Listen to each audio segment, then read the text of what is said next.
Le pinceau glissa de mes doigts et s'écrasa sur le parquet avec un bruit sourd, éclaboussant de blanc les lattes anciennes.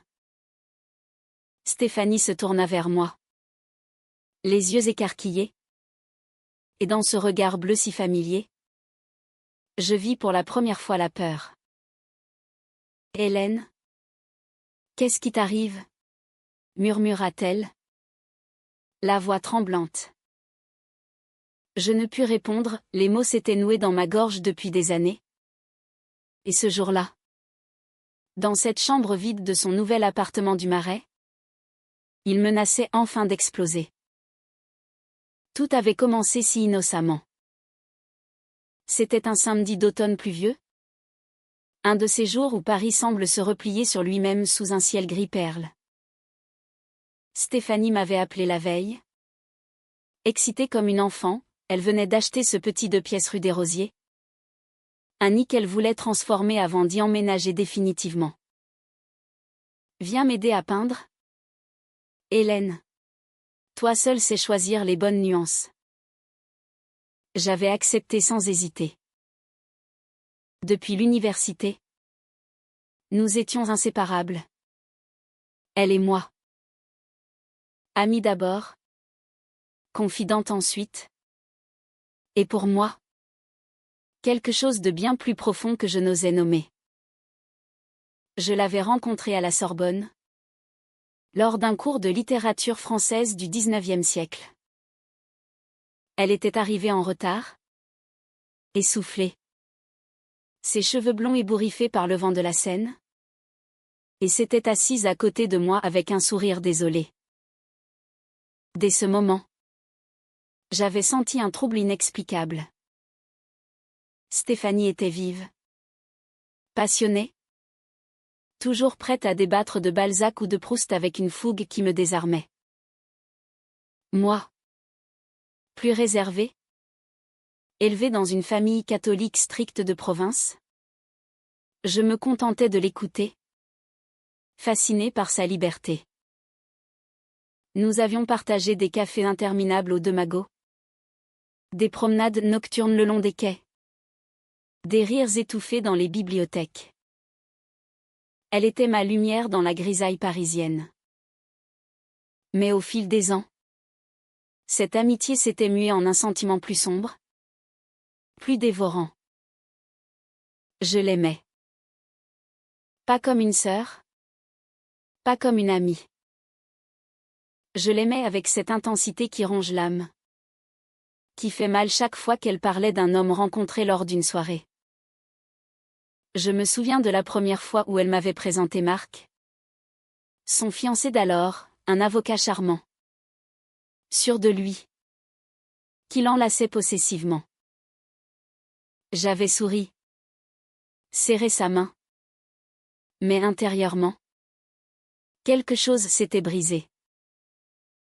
Depuis, j'avais enterré cela profondément, me convainquant que mon amour était une aberration, un caprice que le temps effacerait. Et voilà que nous étions là, seuls dans cette chambre aux murs nus. Stéphanie portait un vieux t-shirt taché, ses manches relevées révélant ses bras fins. Et je ne pouvais détacher mes yeux d'elle tandis qu'elle roulait la peinture avec application. Nous parlions de tout et de rien, de son travail à la galerie d'art du quartier latin, de mes traductions littéraires qui me permettaient de vivre en freelance, de Paris qui changeait trop vite.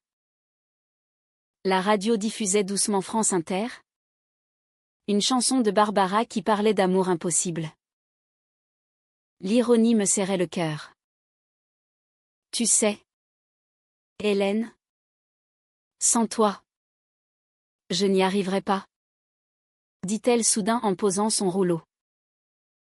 Elle s'approcha pour essuyer une goutte de peinture sur ma joue, son pouce effleurant ma peau avec une tendresse infinie. Ce geste anodin fut la goutte qui fit déborder le vase. Mon corps entier se raidit, et les larmes montèrent sans prévenir. Elle recula, alarmée. Qu'est-ce qu'il y a ? Parle-moi. Je secouai la tête, ramassant le pinceau d'un geste mécanique. Comment lui avouer? Dans notre milieu, bourgeois et conservateur, l'homosexualité était un sujet tabou.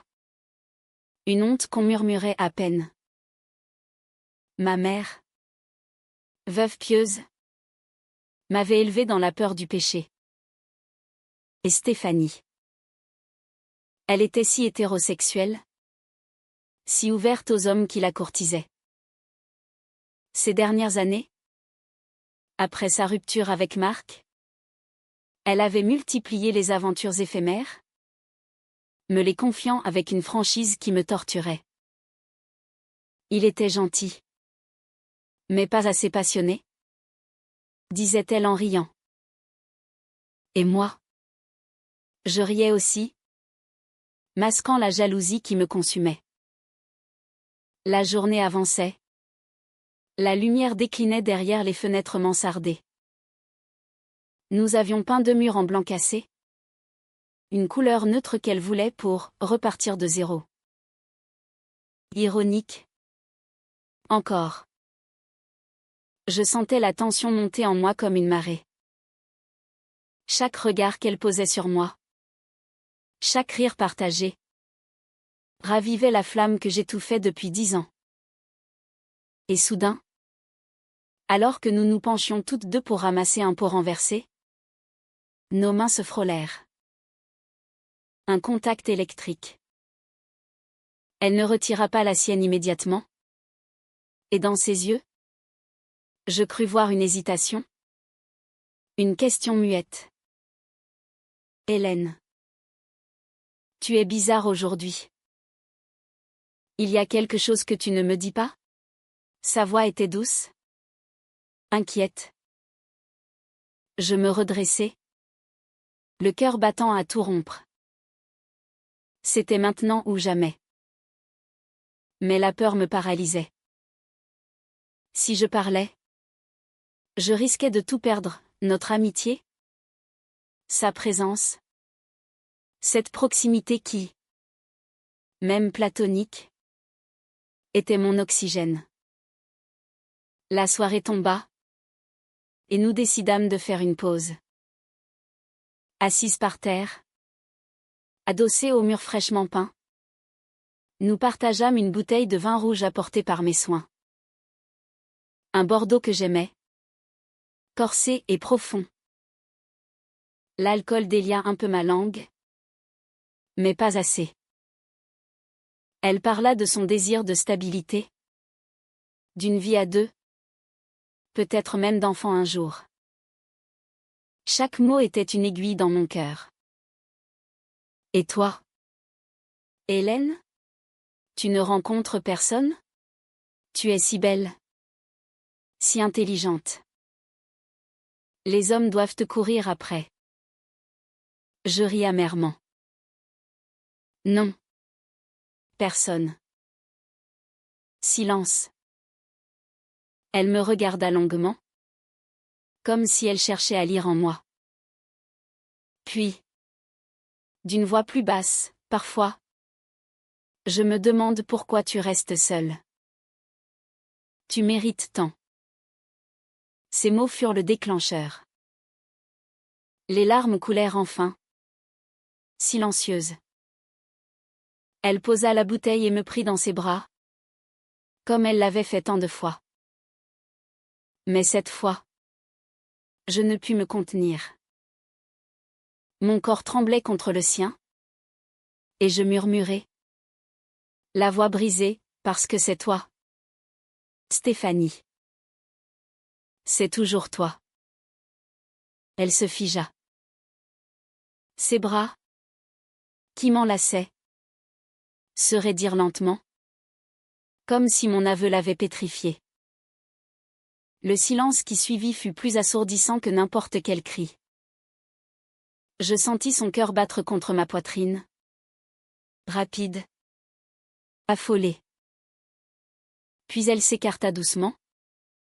Ses yeux bleus emplis d'un mélange de choc et d'incrédulité. Qu'est-ce que tu viens de dire, chuchota-t-elle. La voix à peine audible. Je ne pouvais plus reculer. Les mots sortirent en torrent. Maladroit. Douloureux. Je t'aime. Stéphanie. Pas comme une amie. Je t'aime depuis le premier jour. Chaque fois que tu parlais d'un homme, ça me tuait à petit feu. Je suis lesbienne. Et c'est toi que j'aime. Pardonne-moi si je détruis tout. Mais je ne peux plus porter ce secret seul. Ses lèvres tremblèrent. Elle porta une main à sa bouche, comme pour étouffer un sanglot ou un cri. Puis elle se leva d'un bond, reculant jusqu'au mur opposé. Hélène. Non. Ce n'est pas possible. Tu es ma meilleure amie. Ma sœur presque. Comment? Depuis quand? Depuis toujours. Répondis-je. La voix rauque. Je restai assise par terre, les genoux ramenés contre moi, comme une enfant punie. La chambre semblait soudain immense, froide malgré la peinture fraîche qui embaumait l'air. Dehors, la pluie avait commencé à tomber, martelant les toits de Paris avec une violence sourde. Stéphanie arpenta la pièce, les mains dans les cheveux. Bouleversée. Pourquoi ne m'as-tu rien dit? Toutes ces années. Tu as souffert en silence? Mon Dieu. Hélène. Quand je te parlais de mes relations, tu devais. Elle s'arrêta, les larmes aux yeux. Je me sens si coupable. Si égoïste. Ne le sois pas. Murmurai-je. C'était mon choix. Je craignais de te perdre. Et maintenant? Je t'ai perdu quand même. Elle secoua la tête violemment. Non. Tu ne me perds pas. Mais. Je ne sais pas. Je suis hétéro. Hélène. Tu le sais. Je n'ai jamais. Avec une femme. Sa voix se brisa. Elle s'assit sur le rebord de la fenêtre, regardant la nuit parisienne, les lumières tremblantes sur les pavés mouillés. C'est trop. Trop soudain. J'ai besoin de temps. Le reste de la soirée fut un calvaire. Nous finîmes la peinture en silence, évitant nos regards. Chaque coup de rouleau était une torture. Quand vint l'heure de partir, elle m'embrassa sur la joue comme d'habitude. Mais son geste était hésitant. Distant. On se parle demain, demanda-t-elle. J'acquiesçai. Le cœur en miettes. Les jours suivants furent un enfer. Stéphanie m'envoya des messages polis, mais espacés. Elle prétextait le travail, les préparatifs de son emménagement. Je me morfondais dans mon petit appartement de Montmartre, ressassant chaque mot, chaque regard. Avais-je tout gâché? Paris, d'habitude si vivante, me semblait hostile. Les cafés où nous avions nos habitudes me paraissaient vides sans elle.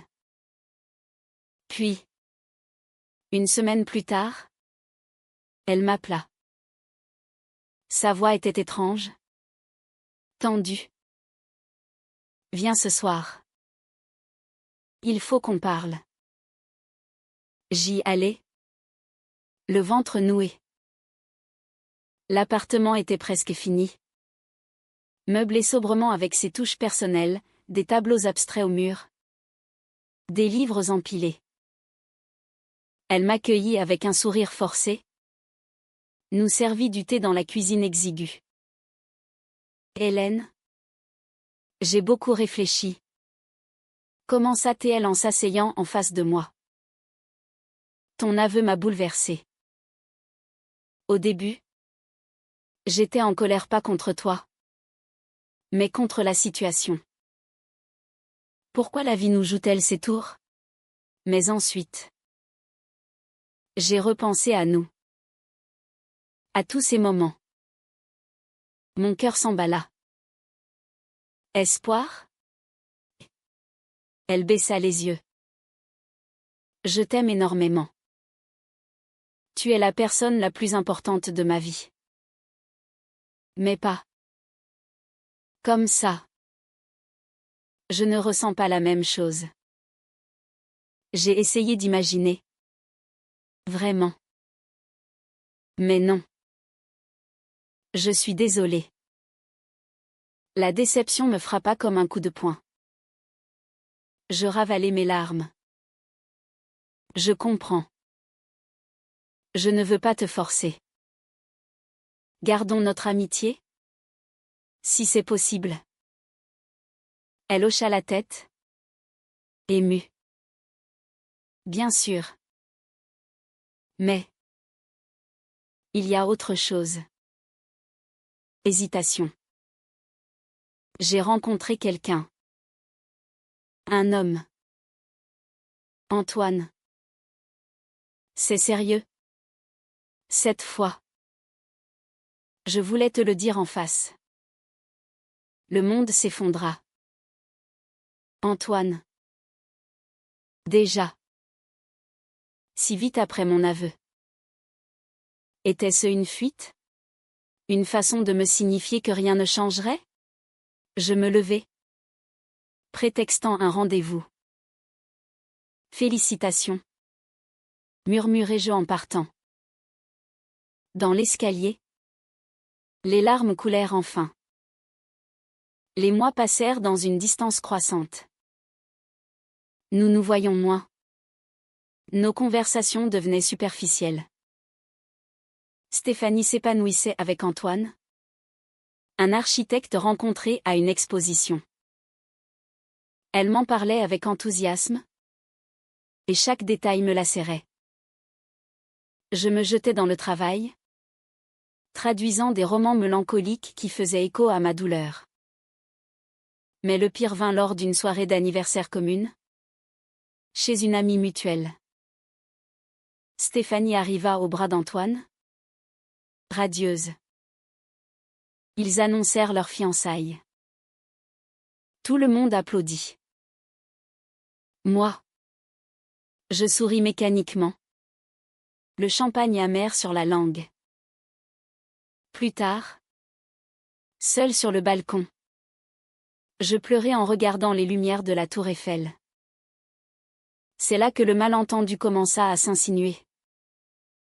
Des rumeurs circulèrent dans notre cercle, on disait que j'avais mal pris la nouvelle. Que ma jalousie était évidente. Stéphanie, blessée par ces murmures, prit ses distances définitivement. Tu ne te réjouis pas pour moi, m'accusa-t-elle un jour par message. Je niai. Mais le fossé s'élargit. L'année qui suivit fut un vide abyssal. Paris, autrefois complice, devint un labyrinthe de souvenirs douloureux. Chaque rue du Marais me rappelait notre journée de peinture, ce moment où tout avait basculé. Je évitais les quartiers où Stéphanie vivait désormais avec Antoine, dans un appartement plus grand près du canal Saint-Martin. Nos amis communs prirent parti sans le dire, et je me retrouvai isolée, rongeant mon chagrin en silence. Je plongeais dans une introspection fébrile. Étais-je condamnée à cet amour non réciproque? Ma famille, informée vaguement de ma déprime, me pressait de rencontrer quelqu'un de bien. Ma mère, lors d'un appel, glissa, une belle fille comme toi devrait se marier, avoir des enfants. Ces mots ravivèrent la honte enfouie. Ce sentiment d'anormalité que la société française, malgré ses avancées, distillait encore dans les esprits conservateurs. Je commençais à fréquenter discrètement des lieux LGBT. Comme le bar, le 3 Watts, dans le Marais. Cherchant un réconfort. Là. Parmi des femmes comme moi. Je découvris une communauté chaleureuse. Mais rien ne comblait le vide laissé par Stéphanie. Une brève liaison avec une artiste nommée Claire me fit entrevoir la possibilité d'aimer ailleurs. Mais c'était fade. Sans cette profondeur qui m'avait lié à elle. Puis, un événement inattendu, Stéphanie m'appela un soir d'hiver. La voix altérée par l'alcool. Hélène. J'ai besoin de te voir. C'est urgent. Nous nous retrouvâmes dans un café discret de Saint-Germain-des-Prés. Elle était pâle. Les yeux rougis. Antoine était en voyage d'affaires. Je ne sais plus où j'en suis. Avoua-t-elle d'emblée. Depuis ton aveu. Tout est sens dessus dessous. Je me dispute sans cesse avec Antoine. Il sent que je suis distante. Et j'ai fait un rêve. À propos de toi. De nous. Mon pouce accéléra. Quel rêve. Elle rougit. Intime. Trop. Je me suis réveillée en sueur. Troublée. Et depuis, je ne cesse d'y penser. À ce que tu ressens. Ah si. Peut-être. Était-ce possible? Une lueur d'espoir naquit en moi.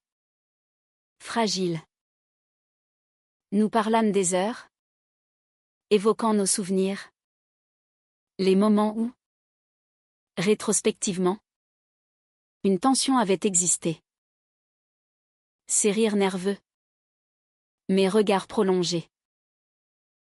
J'ai toujours senti que tu étais spécial. Murmura-t-elle. Mais j'avais peur de comprendre. Cette rencontre marqua un rapprochement prudent. Nous recommençâmes à nous voir. En secret d'abord. Prétextant des sorties entre filles. Antoine soupçonnait vaguement. Mais Stéphanie le rassurait.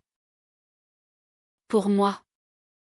Ces moments étaient un supplice exquis, sa proximité ravivait mon amour. Mais avec la peur constante qu'elle recule. Le conflit intérieur la dévorait.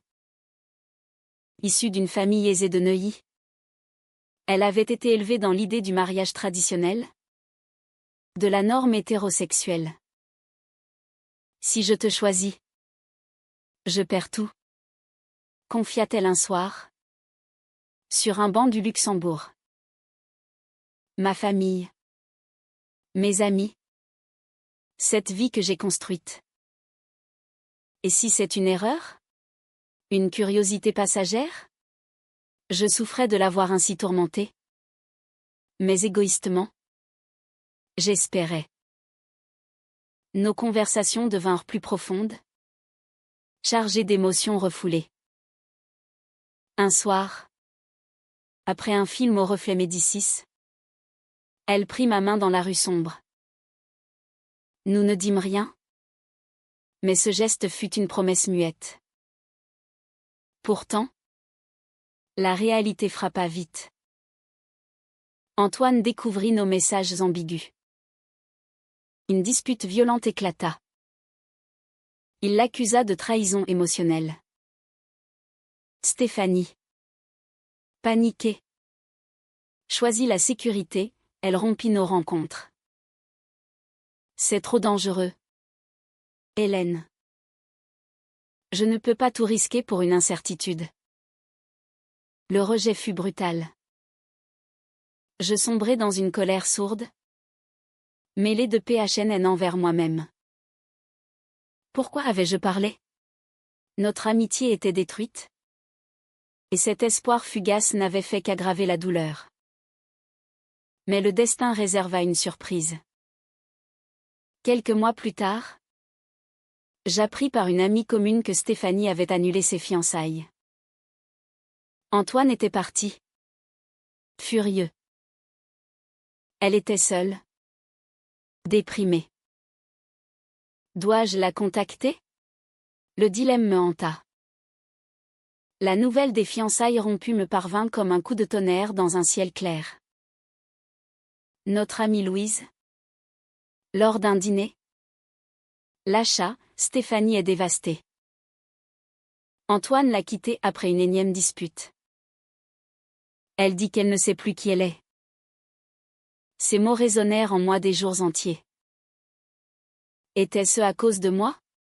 De nous? Je résistai longtemps à l'envie de l'appeler. La peur du rejet final me paralysait. Mais une nuit d'insomnie. Sous la pluie battante qui fouettait mes fenêtres de Montmartre. Je craquai. Un message simple, j'ai appris pour Antoine.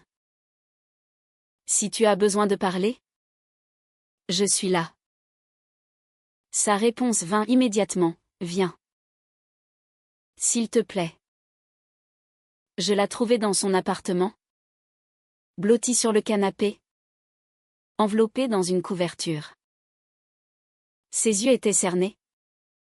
Son visage amaigri. Sans un mot. Elle se jeta dans mes bras.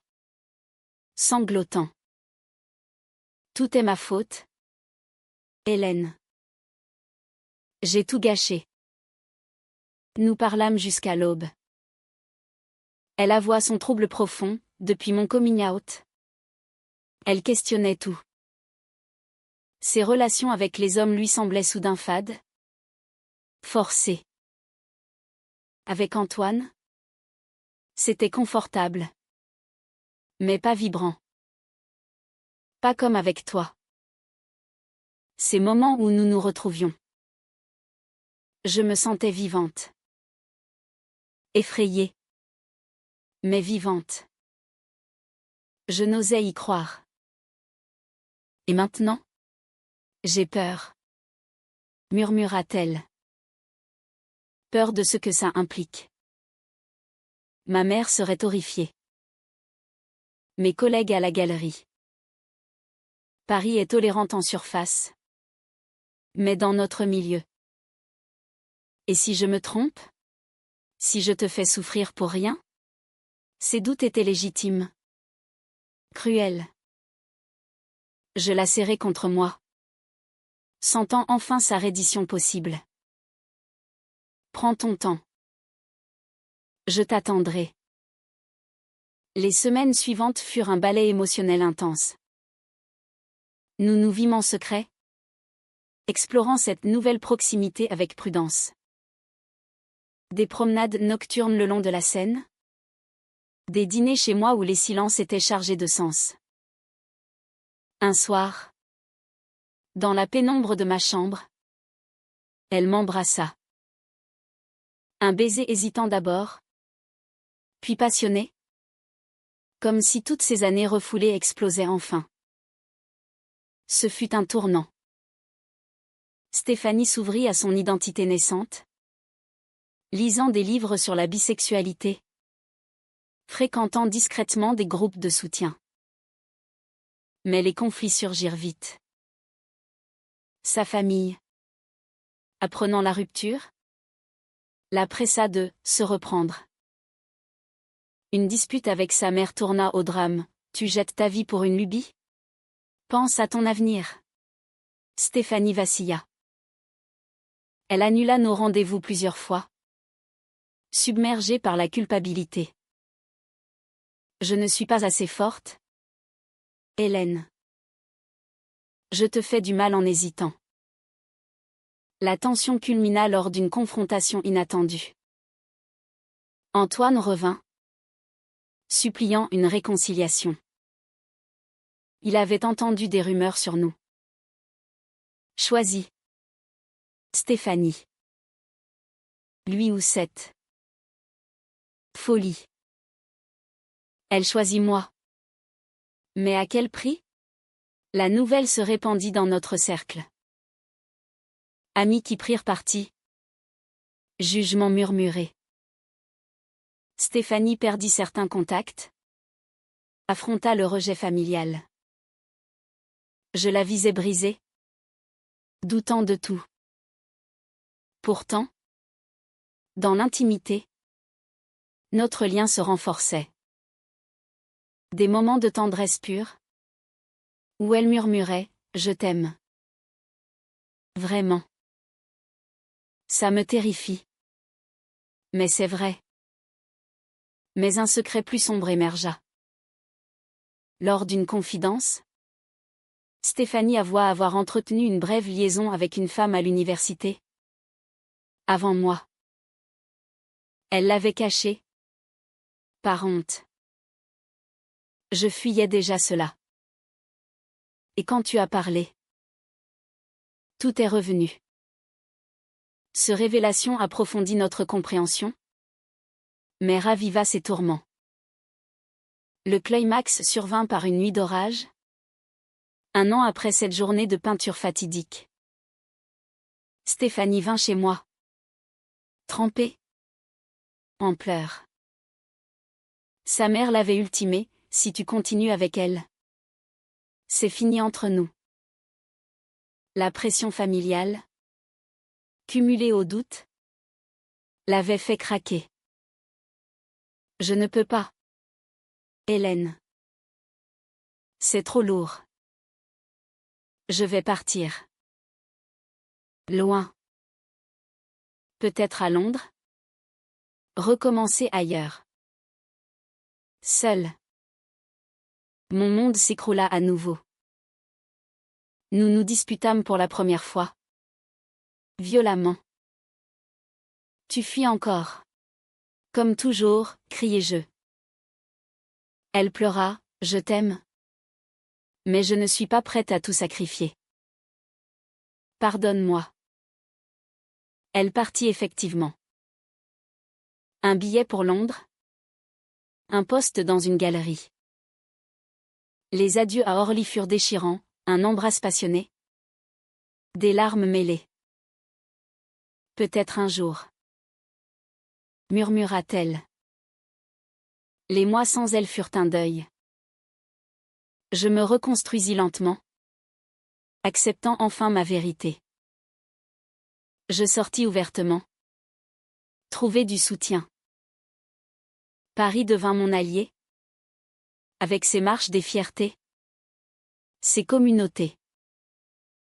Puis, 2 ans plus tard, une lettre de Stéphanie. Elle était revenue en France. À Lyon d'abord. Puis Paris. Elle avait vécu seule. Exploré. Guéri. J'ai compris. Sans toi, rien n'a de sens. Je suis prête maintenant. Si tu veux encore de moi.